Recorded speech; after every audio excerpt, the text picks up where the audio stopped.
I'm about to start a PhD in epidemiology, and something that I noticed pretty quickly is that my life, the way it is right now, is not set up for that level of discipline. My routines are very inconsistent, and I rely on motivation right now instead of consistency and discipline. So in today's video, I'm going to be showing you how I will be rebuilding my life from the ground up to prepare for my PhD.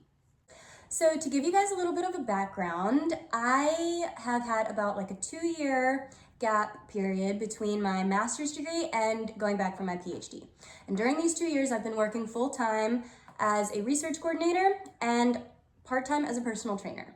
So I've been very busy over the past 2 years, just like I was whenever I was in college, but the difference is that I'm very busy filling my time with things that bring me joy and sort of elective things, I guess you could say. Things that I wanted to learn in college, or wanted to explore in college, but I didn't really have the time to because of my schoolwork. So I took these 2 years on purpose to, first off, just sort of explore my interests a little bit more and solidify my PhD interests, but also to take a little break and enjoy some things that I didn't have time to enjoy before and just kind of live my days however I wanted to. But that's not going to work for a PhD.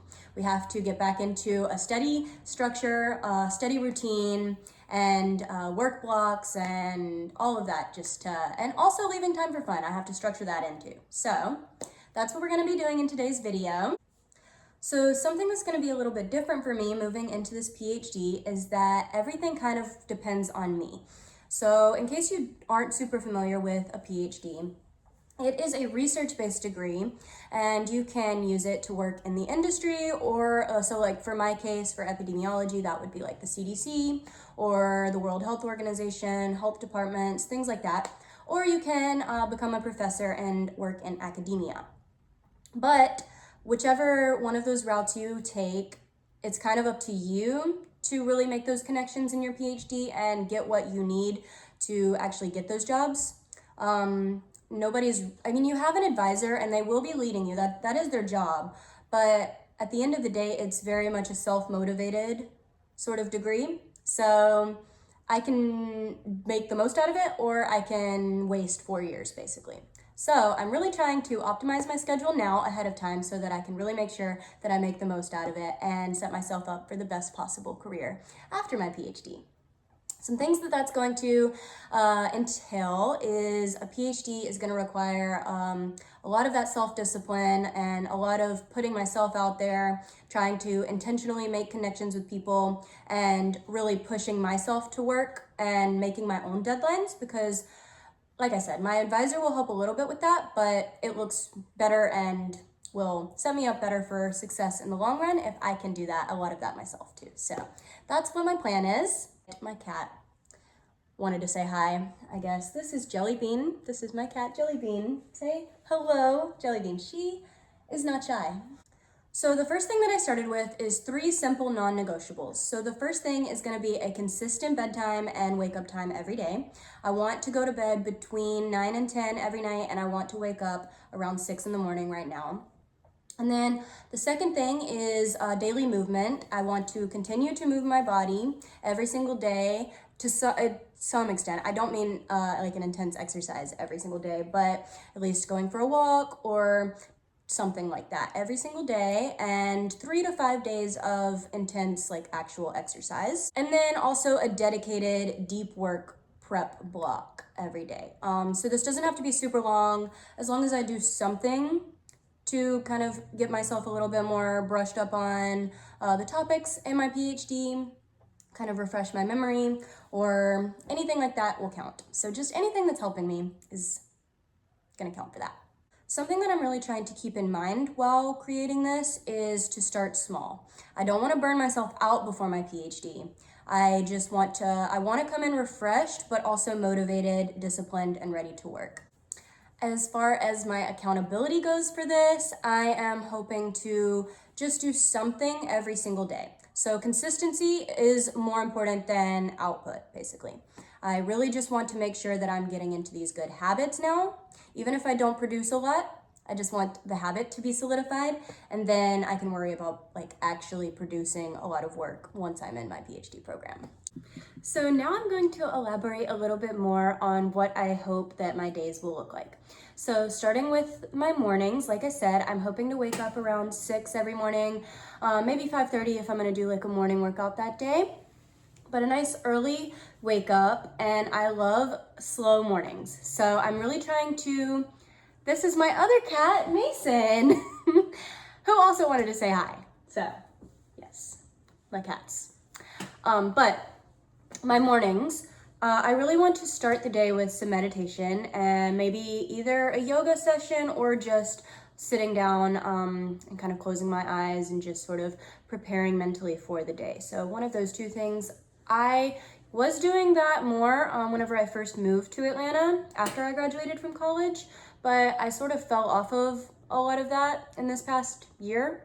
So for the first year I was doing pretty good with that, and then the second year I kind of fell out of my schedule, really, my routine. I'm not even really waking up at the same time right now. So all of that I want to correct for my mornings. Then I will go to my job as a research coordinator. Again, I might have a morning workout or I might have an afternoon workout. It kind of depends on what my afternoon looks like and how busy that is, if I need to do it in the morning or not.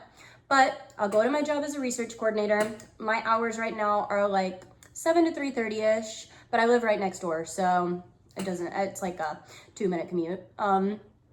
So I'll go to my research coordinator job, and I want to use my lunch breaks to either go on a walk as part of that daily movement, get outside, or use that time for a little tiny piece, like maybe like 15 minutes of my work block. So then my evenings, sometimes I have personal training clients in the evenings, but not all the time. So like Tuesdays, I try to kind of take as a day off to invest in myself and rest and do whatever needs to be done. Mondays are my busiest days as a personal trainer, and I have just a few clients throughout those other days. But Monday evenings are definitely booked all the way. So like, for example, Mondays will be a morning workout day. So then I go home. It kind of depends on how many clients I have that day. So on Mondays, my days are totally booked until 9 p.m. and then I'll come home and I'll just go straight to sleep. But other days I have some other time to work out or film some content or plan for my PhD or do some of those work blocks. So that's kind of what my day looks like right now, what moving forwards until I actually move and I kind of have to totally refresh my routine. I'm just sort of fitting in everything now into my already existing routine, but making it better and sharper and just more disciplined overall. I think it's very important to add that I am definitely planning ahead for some low energy rest days. And not every day has to be super crazy. Whenever I first started college, I burned myself out very quickly because I was super excited and I was trying to do a million things. So I do not want to make that mistake again for my PhD. I want to go ahead and start building a portfolio for my statistical analysis work because that's a very big part of epidemiology. So I'm gonna do just some really basic like R work and scripts. If you're not familiar with R, it's a statistical analysis like software that is free to use. So I'm gonna go ahead and work in that, and it's huge for epidemiologists. It's like the #1 software that is used in my field. So I'm gonna just save a few scripts of that, just some basic work, so that if I need to show anybody anything, if they wanna see any work of what I'm capable of, that way I just already have it on hand, and that will hopefully open up some more opportunities. The other thing that I'm doing is working on reading research papers. So I have this little outline on my iPad of how I'm kind of questions that I'm going to ask myself after I read each of these papers. So it's the research question, the population of interest, the exposure being studied, the outcome being studied, the study design, any key findings, any potential biases that were present in the study, confounders, what do these findings really mean, and new research questions that it sparked, because that last question is going to be very important. I feel like reading up on these studies and kind of seeing what question this made me ask will help me kind of do my own experiments and studies later on. So another part of this whole process is also going to be getting ready for my move. So I will be moving from Atlanta, Georgia to Columbia, South Carolina. And of course, a part of that is going to be decluttering everything. I will be moving from a larger apartment to a smaller 1-bedroom apartment or a studio or something like that. So definitely going to want to declutter and get rid of some of this stuff and make it easier to move and just get everything more organized, throw out some things that I don't need, because I'm sure that I'm going to accumulate a lot of papers and a lot of other things throughout my PhD. Something else that I'm focused on is just getting into the habit of a good work environment. So sitting down during these work blocks or at my jobs too, and just kind of exercising focus like it's a muscle, because it is. So sitting down during these deep work blocks and turning off my phone or putting it out of my sight, maybe putting on a little bit of jazz music or like white noise or something if I want to drown out some background noise, because sometimes that helps me focus. I can't really focus if the room is too quiet. So just things like that, kind of keeping an organized space that's easy to work in and helps me stay focused. I am definitely going to continue to prioritize movement during all of this, because movement is a huge part of my life. Like I mentioned, I am a personal trainer. So it's very important for me to stay healthy during this PhD, and I really want to prioritize my health the entire 4 years of my PhD. I did not do that as much until later college, so I really want to go ahead and prioritize that starting earlier, because I believe that that was one of the factors that led me to burnout in college, was that I was just not taking care of myself. And I can't do my best work if I am not taking care of myself. The biggest thing that I'm really working on is going to be a mindset shift. So I really want to move away from relying on motivation and move towards consistency. So right now, I'm going to be honest, the amount of work that gets done every day kind of matches my motivation that day, my energy that day. So if it's a low motivation day, I just kind of float through the day and I don't do more than I really need to. And if it's a super high energy day, that's when I kind of catch up on everything. But again, that's not really the best way to go about a PhD, because I'm probably going to be tired. I might not be motivated, but things still have to get done.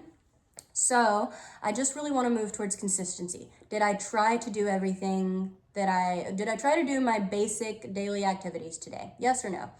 So consistency over motivation. So that's what I'm going to be focused on for these next few months. And I don't expect it to be a perfect system right off the bat. There's definitely going to be some things that I need to tweak once I actually get to my PhD, and also probably over these next few months whenever I figure out what works, what doesn't. Maybe I need to make my relaxed days a little bit more relaxed. We'll see. But that's why I'm starting a few months before my PhD, is so that I can kind of iron out some of the kinks and get everything kind of at least rolling in the right direction. So if you're interested, you can follow along for my journey. My next video will be a week in my life, where I'm going to be hopefully showing you everything that I'm doing to prepare for my PhD. So if that sounds like something that you're interested in, you can stay tuned for that. And I will see you next week.